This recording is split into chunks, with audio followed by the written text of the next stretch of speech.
do I prioritize my own retirement?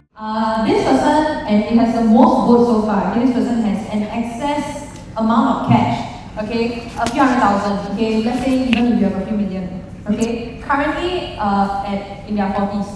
Okay, maybe 30s to 40s. This period of time. What do you suggest this person do with this idle cash? First of all, it really depends on. Now I sound like him. It's contagious, right? It really depends on your profile, on what you like, what do you know of investments, what are you suitable for, and things like that. Maybe put let's say, assume I have that. I'm in a situation, a few $100,000 of spare cash, just now waiting for time to pass. So I would say generally for myself, I just put into fixed D or some money fund that gives me 2% and just wait, wait for a time where the market is right for me to invest, usually in a crash. But that's just me. Now let me give you a textbook answer. And textbook answer may not be a wrong answer. The textbook answer would say that you should diversify out all your assets, asset allocation, right? Some you put in bonds, some put into stocks, some you put into property, some put into CPF, whatever, right? So spread it all out, and I think that is not a bad answer also. I know everybody is just trying to see whether it can be like Mr. Lu, right? When the market crash, time and go. But not everybody is suitable for that. You require a certain personality to do that. And that kind of personality may not be suitable for you. Because when the market go down, a lot of people will just turn cold feet, just stunned. Okay? And I think that could happen to quite a large number of you. So, and if you find that it's more suitable for you to do what I call dollar cost averaging, in whatever form, in a textbook form where you equally go up and down and down, or in what I call emotional dollar cost averaging, right? Go up, then invest a lot, then go down, invest a lot less. Even that kind of scenario is still better than not investing. So you have to see for yourself which one suit your personality and adopt that. Yeah. So, Mr. So, back in the day, right, when Mr. Lu actually approached you to, be his mentor, what made you say yes? Because, of course, Mr. Lu, he has everything to gain. But what does Mr. So have to gain? Right? I was cute. He was cute and charming. I couldn't say no. I mean, I back in those days, first memory very vague already, but secondly, I didn't really see it as a mentor-mentee relationship. It's just friends. We get to know each other in church, then get to know each other, and then just there's some common topic and just talk about it. I didn't regard myself as being very knowledgeable. I'm also struggling, also trying to learn all this investment stuff, and also as a bounce off ideas is useful. And I suppose after a while, then some things I happened to learn already. Then he found it useful, and then I didn't realize it's so impactful to him. Then he keep telling me it is okay lah. So just share lah. So it's actually just like that lah. Nothing.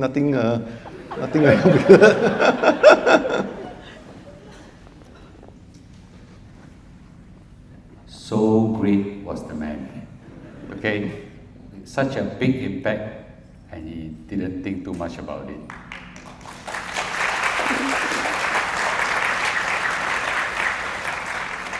This man has changed my life. Okay, I just want to say thank you, Richie. Thank you. My life will not be the same if I've not met you.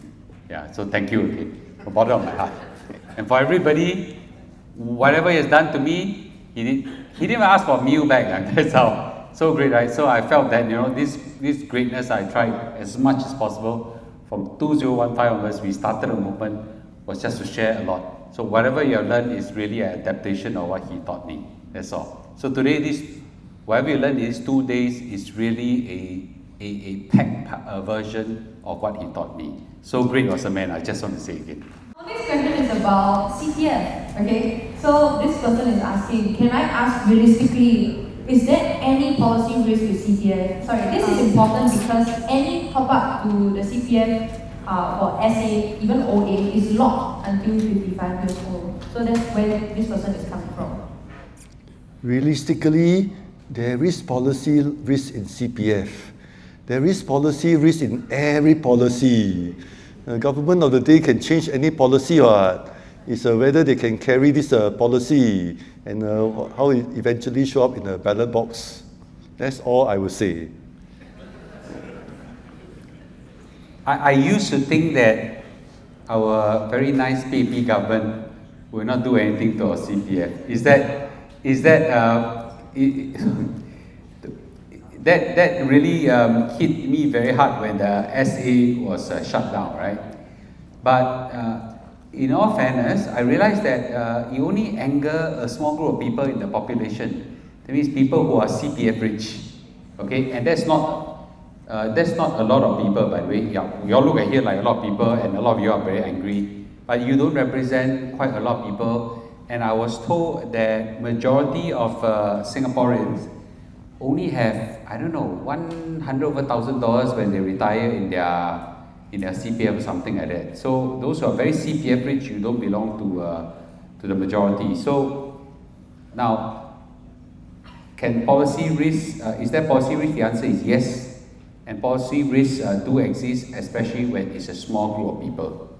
Right? Of course, when it cuts across the majority of people. For example, today we suddenly say that from now on, everything will go.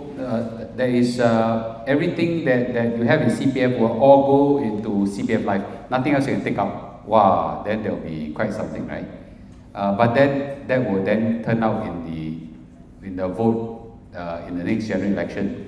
Yeah, maybe in a bad way. So I think that policy risk is something that exists, and we have to assess it now from whether it hits a small group of people or a big group of people. Yeah. So this question over here is, what are the thoughts of 99 leasehold properties versus freehold in Singapore? A very general question, but we are leaving it to you to try and ring-fence it a little bit. Can you repeat the question? What are the what? What are your thoughts on 99-year leasehold properties versus freehold in Singapore? Recently watched a video in this the financial coconut interview this Professor Chuan. I think he's quite an expert in this area. So yeah, go and watch the video. Cheng, I got another answer. Yeah, no thoughts. No. Okay, no thoughts. Our next question is, if we automate our investments, for example, RSP, I don't even know what it is. Regular saving plan. What? Regular saving plan. Regular saving plan. Okay, regular saving plan. Where can we get the dry powder to crash invest? Okay, are these two investment strategies incompatible then? Answer. So, a regular saving plan is a commercial way of saying dollar cost averaging. Dollar cost averaging, for people who don't know, simply describe a philosophy where you just regularly at a fixed time, maybe end of the month or first day of the month, invest a fixed sum of money, or a quarter or a week. It doesn't matter. Just regularly, just invest. Don't look at it. Don't see market up, market down, market flat, whatever. Just keep investing. And I think in the recent years, they have many of the apps and many of the companies have actually automated this. That they'll just automatically take from your bank account on your salary and just minus, so that you automatically invest.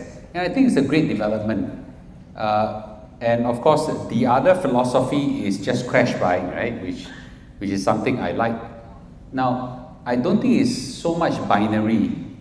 Okay, that you either this or that. My issue with dollar cost averaging is that there's a lot of people that I know will interrupt the process. Meaning that they only start like right now when everybody is going out and you're missing out. They say, Mr. Lu, can I start dollar cost averaging now? I just asked them, why now? Why didn't you invest earlier? They cannot say. I said, what if the market goes down? They cannot say, right? So I'm just saying that if the dollar cost averaging, however way you do it, as long as you keep investing all the way to kingdom come, you will make a lot of money. But a lot of people like to interrupt the process. So now, if you can execute dollar cost averaging, that's great. You'll make money. And on the other hand, when the market crash, and if you put some money down there, you also make money, right? So you may not just do one or the other, or you may do both, right?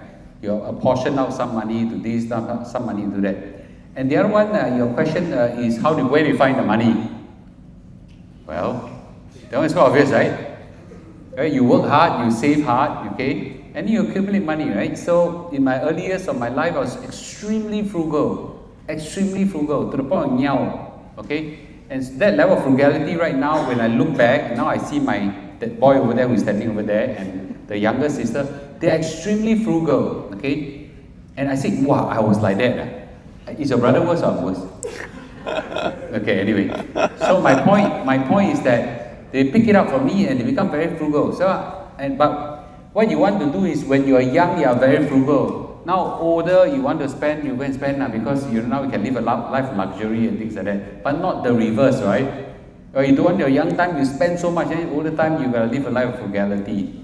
So, but work hard, and when I was young, I was trying to find a few streams of income, right? What I'll do is, I will work very hard in my company, maybe rent out some of the rooms that I have, occasionally teach tuition and things like that, right? That's really three streams of income, easily satisfied by a lot of people. I don't know why everywhere, Mr. Lu, where you find multiple streams of income? I really know 3 already, right? Your house got spare room, not? Rent out, right? You can teach tuition now, teach, right? You got job, not? Work, right? 3 jobs, just nice, okay? Anyway. 3 questions, at one stage, somehow I got to ponder over 3 questions, and it's useful to ponder over 3 questions and ask people around you, your close friends, 3 questions. I remember I asked Lou this question. I asked him, first question is, what are my strengths? Second question is, what are my passions? I asked you these 2 questions earlier, and then there's a third question, what can I contribute to others? So then you ask a close one, your spouse, and so on. And I remember Lou was able to quite clearly tell me some of my strengths. Then when it comes to passion, he says something like, I can't really know what is your passion, which I think is a fair statement because I also don't know my passion. Passion is actually probably one of the most difficult question to answer. I'm maybe I jumped the gun, right? This is probably one of my last slide.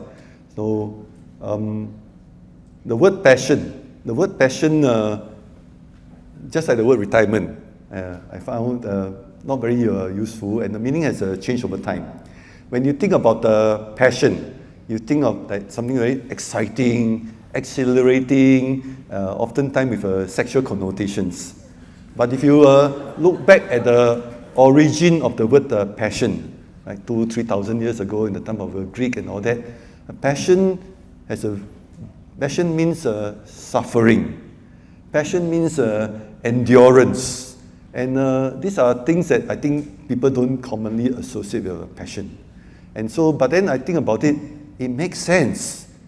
If you are prepared to endure suffering for something, it means that thing matters to you, even at the expense of discomfort to yourself, at the expense of doing the things that takes effort and so on. This is where your passion shows up. If at the first sign of difficulty or whatever, you give up, right? You may like that thing, but it only get you this far. But if you are prepared to do that much more, even when it costs you something, this suggests that this is what you're passionate about. So think along that line. So this, more specifically on this matter, I think quite commonly people tell me my passion is CPF, financial planning. And so this is things that evolve over time because I struggle with myself. And then after a while, I thought I'm the only one that's struggled with it. And then I found out, actually a lot of people also struggle with it. Then I feel more comfortable. And then people like Lou tell me, they learn a lot from me. Then over time you say, this is something that not only I struggle, I learn from it, but perhaps I can benefit from, I can benefit other people, help other people, and then the passion grows from there. And then there's you feel satisfied. There's a sense of satisfaction if you can help other people, you can help short-circuit their journey, they don't have to go through what you go through, or you do some good, right, to other people, it's a nice feeling lah. So that the passion will grow from there. Well, this is the most profound definition of passion, but yet it means so much, right? If that thing is your passion, you are willing to suffer for it. Have you ever thought of that? We always think of the joy side of things, never thought of the pain side of things. And I looking back, some of the passions that I have, I actually go through a lot of pain in the pursuit of those passions. So isn't that true? And I thought that was a very good answer. Just to add on to Chining's one, in my search for passion, I would just say that it's very difficult for someone to find their passion at a young age. Very difficult. Okay, there are people like that, and they find it's just luck. I think Steve Jobs is one of them. Maybe Ben is one of them. I think I found my passion in 40 years old, something like that. Then I realized I want to be an entrepreneur. I like to pursue for it, and now I'm so enjoying the whole process. But this process got a lot of pain, you know. You all know what time I sleep, right? You know what time I sleep, right? And I drag you all together, right? But to go through that, you must have immense passion. Or you cannot go through this kind of thing. Okay, so I think that's a great definition. And the thing about passion is that you just got to try a lot of things, and then when you find it, you know it. Okay. And last thing I want to say is that passion does not mean it's all joy. Okay. And I used to tell my daughter, if you're passionate about job, doesn't mean you like job 100%. No such thing. 50% is very good, really. Okay. Yeah. Okay, the next question would be for the youth people here. Okay, so people who are 20 to 30 years old, myself included. Okay, the question is, should I prioritize topping up CPF to FRS or to put this money into investments? Okay, is there a suggested ratio of CPF to investment contribution? What are you thinking? I want to hear your view. My view is, it depends. So for a young person, so I don't know the situation and context, but for most young people, actually it's not retirement or investment, it's housing. Housing is a key consideration, especially once they started dating and then want to marry. In Singapore's context, cannot marry without at least a HDB, right? So probably that's a priority. So if that's the case, then you need to have your OA. That means don't touch your OA, neither to transfer to SA or to take out for investment unless it's a short-term one, right? So then settle your housing first. If your housing is settled already and then you still have leftover OA money, then you can start to think about whether you want to transfer to SA or you want to take it out to invest, right? And generally, I also agree with Lu. It's a good idea to start with have a safety net that would steady your emotions, right?